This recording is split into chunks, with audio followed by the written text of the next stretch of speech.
Election तो अभी दूर है। इलेक्शन से पहले जो कुछ हो रहा है वो ऐसा माहौल बता रहा है कि शायद मुल्क के अंदर कोई अजीब ही निज़ाम इस वक्त राइज है। आप देख रहे हैं कि जो इस वक्त पाकिस्तान के अंदर हो रहा है, यानी आज तारीख ख़त्म हो गई, आज का दिन मुकम्मल हो गया जब कागजात नामजदगी दायर किए जाने थे। अब इन पर एतराज़ात आएंगे, इनकी जाँच पड़ताल होंगी, एक्सेप्ट होंगे, रिजेक्ट होंगे, फिर ट्रिब्यूनल्स बनेंगे, वो सिलसिला तो बाद का। लेकिन सिर्फ एक जमात ऐसी है जिसका नाम है पाकिस्तान तहरीक इंसाफ, और उससे जुड़े हुए लोग जो जब नॉमिनेशन पेपर्स फाइल करने जाते हैं तो उनके साथ क्या होता है, इस वक्त जो हो रहा है उसका डायरेक्ट जिम्मेदार कौन है? क्या इसका जिम्मेदार निगरान हुकूमत है? क्या इसकी जिम्मेदारी हम इलेक्शन कमीशन ऑफ पाकिस्तान पर डाल सकते हैं कि election commission of Pakistan effectively काम नहीं कर पा रहा? जबकि अगर इलेक्शन कमीशन की पूरी आप ऑर्गेनाइजेशन को देखें, बहसियत एक ऑर्गेनाइजेशन के, तो उसके पास कोई अपना इख्तियार तो है लेकिन कोई एग्जीक्यूटिव फोर्स नहीं है। वो हैविली डिपेंडेंट है रियासती इदारों के ऊपर,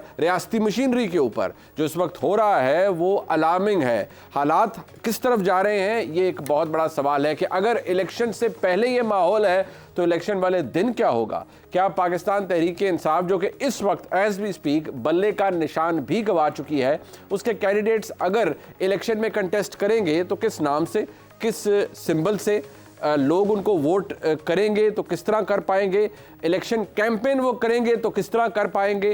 रोज़ आप देख रहे हैं कि जो सोशल मीडिया पर, क्योंकि अब मैं कहता हूँ इस डे एंड एज के अंदर आप कुछ छुपा नहीं सकते, हर मोबाइल के अंदर कैमरा है। आप देख रहे हैं कि कोई नॉमिनेशन पेपर फाइल करने जा रहा होता है, किसी के फाड़ दिए जाते हैं कागजात, किसी के छीनने की कोशिश की जाती है, कहीं वकला दबोच लेते हैं और धुलाई करते हैं उस शख्स की जो कि नॉमिनेशन पेपर्स पकड़ने की या छीनने की कोशिश करता है।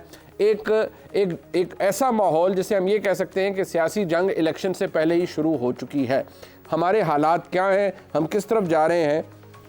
तो ये एक बेहतरीन मौका है जब हम कम से कम एवेल्यूएट कर सकें कि हमारे मुल्क के अंदर जो इस वक्त निज़ाम है, क्या ये उसका खमियाजा हम भुगत रहे हैं, एक वीक डेमोक्रेटिक सिस्टम का, या ये लड़ाई कुछ ऐसी है जो कि शख्सियात के बीच में है, अब शायद इदारों के बीच में भी नहीं रही। इसके ऊपर एक बेहतरीन तज्जिया हासिल करेंगे। हमारे साथ मौजूद है सोहेल बड़ाइच साहब, मुल्क के मुमताज़ तज्जिया निगार हैं, सीनियर सहाफ़ी हैं।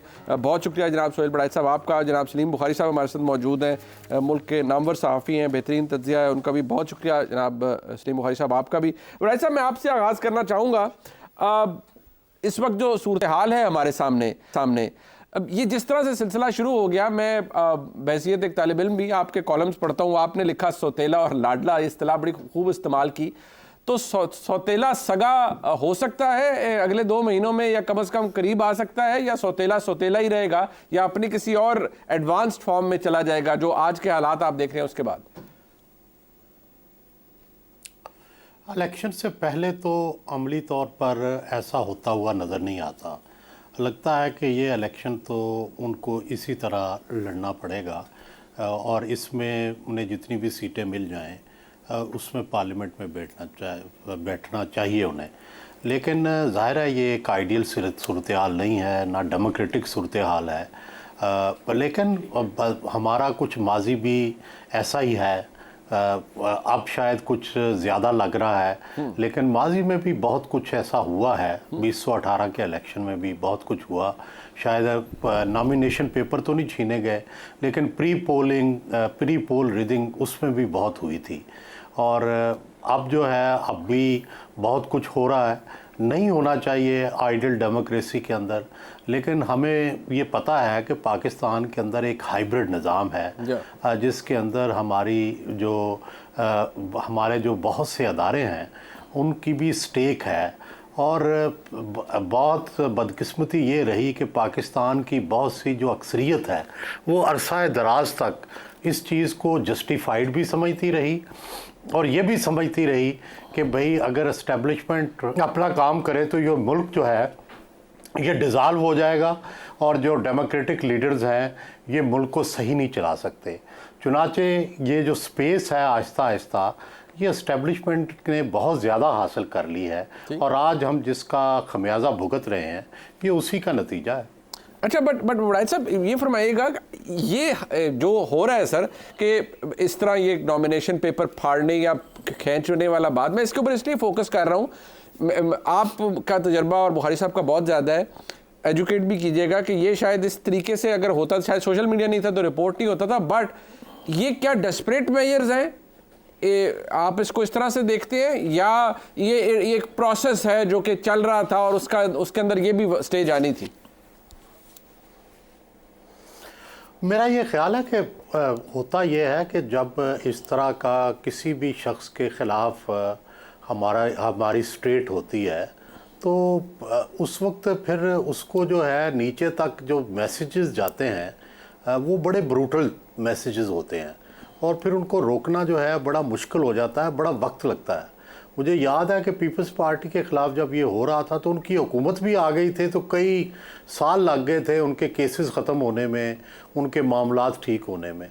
तो अब भी ऐसा ही लग रहा है कि जो है, आप देखें ना, कुछ लोगों के पेपर जमा हो गए हैं, ठीक है, और वो भी बड़े पीटीआई के अहम लोग हैं जिनके जमा हो गए हैं, और कुछ लोगों के फाड़े जा रहे हैं। तो अब ये समझ नहीं आ रही कि कौन ये तफरीक कर रहा है, कौन ये फैसले कर रहा है कि भाई इसके फाड़ने हैं, इसके जाने देने हैं। तो अजीब सी जो, लेकिन ज़ाहिर है ये कोई तरीका ना मुनासिब है आज के दौर में और ना इसके एक्सेप्टेबल है। बट बड़ा साहब ये फरमाइएगा कि ये जिस स्टेज पर हम चले गए हैं, क्या इलेक्शन के बारे में ऑलरेडी कहा जा रहा था, एक ये इससे चिढ़ है मुस्लिम लीग नून को अगर कोई कहे कि मियाँ नवाज शरीफ साहब इस वक्त एस्टेब्लिशमेंट के लाडले हैं या वो बारे, ज़ाहिर बात है पूरी पाकिस्तान मुस्लिम लीग नून इस बात से चिढ़ खाती है, लेकिन फैक्ट्स तो मेरे या किसी से कहने से तब्दील नहीं हो सकते। लेकिन ऐसी सूरत हाल में अगर इंतखाब जीत कर भी आ जाएं और हालात और वाक़यात और हुकूमतें भी बन जाएं तो इखलाकी अहमियत रेलिवेंट होगी किसी, या इखलाकी पोजीशन किसी सियासी जमात की या किसी सियासी लीडर की, या बतौर मियाँ नवाज शरीफ साहब अगर वज़ीर आज़म तशरीफ़ लाते हैं उनकी, कि वो किस तरह से इंतखाब जीत कर इलेक्शन में आए? देखिए, पाकिस्तान के अंदर आइन की जितनी अहमियत है उतनी इखलाकियात की है। यहाँ पे तो डिक्टेटर जो हैं वो आइन को पामाल करके 10-10 साल चले जाते हैं और उनकी इखलाकी हैसियत क्या, आइनी हैसियत क्या होती है उनको कौन मानता है। लेकिन इसके बावजूद लोग उनके पीछे भी इकट्ठे हो जाते हैं। जनरल मुशर्रफ के भी हामी लोग बन गए थे, जनरल ज़ियाउल हक के भी हामी बन गए थे। याद करें, अयूब खान के तो बहुत ही बड़े हामी थे, सारी मुस्लिम लीग ही वहाँ चली गई थी। जब भुट्टो को फांसी दी गई तो कितने लोग जो थे वो चाहते थे कि भुट्टो को फांसी दे दी जाए। इसी तरह जनरल मुशर्रफ ने जब पॉलिटिकल लीडर्स को निकाला तो एक नई क्लास पैदा हो गई जो उनकी हामी थी। तो देखो, यहाँ इखलाकियात पहली बात है कि आइन को कितने लोग मानते हैं। इखलाकियात तो एक जो है गैर मर्री चीज़ है ना, जो कि जिसका कसक या जिसका दर्द जो है वो दिल में होता है। लेकिन जो रिटन डॉक्यूमेंट है वो तो आइन है। तो यहाँ तो आइन पामाल हो जाते हैं। यहाँ जो सुप्रीम कोर्ट्स हैं माजी की, आप वो देखें कि वो आइन के ख़िलाफ़ फैसले देती रही हैं, प्रो मार्शल लॉ, ठीक है। वो जजेस जो हैं उनको अब क्या कहा जाए कि जो आइन को पामाल करने को और मार्शल लॉ के जवाज़ को दुरुस्त करार देते थे। ये अब पता नहीं वो कहाँ से कौन सा नज़रिया लाते थे। तो देखें, इखलाकियात तो यहाँ है ही नहीं। यहाँ तो आइन पर अमल नहीं होता, तो इखलाकियात तो फिर वो बहुत बाद की चीज़ है, बहुत ऊपर की चीज़ है। तो होगा यही कि जब आ जाएंगे तो फिर देखा जाएगा कि उनका कंडक्ट क्या है। उनका दो चीज़ें हैं, मईशत को क्या संवार सकते हैं, दूसरा क्या पॉलिटिक्स जो है उसमें रिकन्सिलिएशन ला सकते हैं। ये दो बड़े सवाल होंगे उनके आने के बाद। इखलाकी सवाल तो यहाँ कभी किसी के बारे में पैदा ही नहीं हुआ ना। बिल्कुल। तो इखलाक पहले तो आइनी सवाल है, तो फिर इखलाकी सवाल आता है। कहूँगा कि इसमें पाकिस्तान की अदलिया किस हद तक इंटरवीन कर सकती है, और जो इस वक्त एस्टेब्लिशमेंट पाकिस्तान के अंदर बहुत ताकतवर है, और जो इस वक्त पूरी तहरीक इंसाफ का नैरेटिव और नज़र भी आ रहा है कि तहरीक इंसाफ एस्टेब्लिशमेंट की गलत साइड पर खड़ी हुई है और बहुत कुछ फेस भी करी है। उस पर बात कर लेते हैं एक मुख्तसर से ब्रेक के बाद हमारे साथ रहिए। एक बार फिर आपको खुशामदीद कहते हैं। राज साहब, ठीक है, हम सब भी दुआ करते हैं कि मुल्क में इंतखाबात हो जाएं, और ये भी दुआ है कि साफ़ और शफाफ हो। ख्वाहिश तो हमारी सबकी यही है। बट सवाल ये है कि जिस तरह का बहरान आ जाए, इलेक्शन भी हो जाते हैं, आपने फरमाया रिकन्सिलिएशन कोई कर पाता है नहीं, इकनॉमिक टर्न अराउंड होता है नहीं, लेकिन अगर ये जो माहौल आ जाए कि एक तूफान बरपा है और एक जमात कह रही है कि भाई ये सब कुछ हो रहा है और ये रियासत के बहस पर सब कुछ हो रहा है, कुछ कहीं पेपर छीने जा रहे हैं, कहीं ये सब कुछ हो रहा है। तो जो रिजल्ट आएगा इलेक्शन का, क्या हम वही सब कुछ देखेंगे या उससे भी कोई बदतरीन फॉर्म आप एंटिसिपेट कर रहे हैं कि 2024 के इंतखाबात के नतीजे में तहरीक इंसाफ की जानिब से एक नया अप्रोर आएगा कि जी ये बाकायदा तौर पर मैनेज्ड इलेक्शन थे और बड़े बड़े ब्रूटल तरीके से कराए गए? नहीं, देखें, अल्टीमेटली तो सैनिटी ही प्रवेल करती है। हम माजी में देखें कि बहुत से पार्टियां जो है हम जज्बाती तौर पर रियासत के ख़िलाफ़ हुई। पीपल्स पार्टी के एक धड़े ने अल मुर्तज़ा बनाई, अल जुल्फ़कार बनाई मुर्तज़ा भुट्टो ने, लेकिन फिर अल्टीमेटली सैनिटी प्रवेल की और डेमोक्रेटिक रास्ते से ही पीपल्स पार्टी जो है बरसर इक़्तिदार आई। हमने देखा कि नून लीग में भी बाज़ लोग इंतहा की हद तक गए, लेकिन फिर हमने देखा कि वो रिकन्सिलिएशन की तरफ आए और रास्ता उन्होंने एस्टेब्लिशमेंट से खोला। अब पाकिस्तान के अंदर जो है आप सियासी जमातों को इस चीज़ का एहसास होना चाहिए, पीटीआई को भी एहसास होना चाहिए कि या तो वो कोई इनकलाब ले आते या इनकलाब आ जाता। उस दिन ज़ाहिर है 9 मई को जो कॉल दी गई थी उसमें इतने लोग नहीं निकले कि जितने इनकलाब के लिए निकलने चाहिए थे, और फिर जो वायलेंस हुई वो तो किसी भी सियासी जमात को सूट नहीं करती। अब जब वो तब्दीली नहीं ला सके तो उन्हें भी ये रियलिटी अंडरस्टैंड करनी पड़ेगी कि पाकिस्तान में आपको अगर सियासत करनी है, अगर पाकिस्तान में हुकूमत लेनी है तो you have to live and let live. आपको एस्टेब्लिशमेंट को भी स्पेस देनी है और अपनी स्पेस भी लेनी है। एक आपने ऐसा रास्ता निकालना है जैसे नवाज़ शरीफ, बेनज़ीर भुट्टो, आसिफ जरदारी, ये सारा जिस तरह रास्ता निकालते रहे हैं वो भी इन मुश्किलात से गुज़रे हैं, वो भी हर वक्त हर कोई जो है वो सतीलेपन का शिकार हुआ है। ठीक है, तो अब क्या इमरान खान जो हैं या खिलाड़ी जो हैं वो इस चीज़ को समझेंगे, इससे सबक लेंगे? या तो देखें, कोई भी बंदा जो है पाकिस्तान के अंदर, कोई भी सियासी जमात ना मुसल्ला है ना उसके पास इतनी ताकत है कि वो पाक फ़ौज से लड़ सके। हमने देखा कि दहशतगर्दों को भी उन्होंने शिकस्त दे दी, तो आम सिविलियंस तो ज़ाहिर है उसका मुकाबला नहीं कर सकते।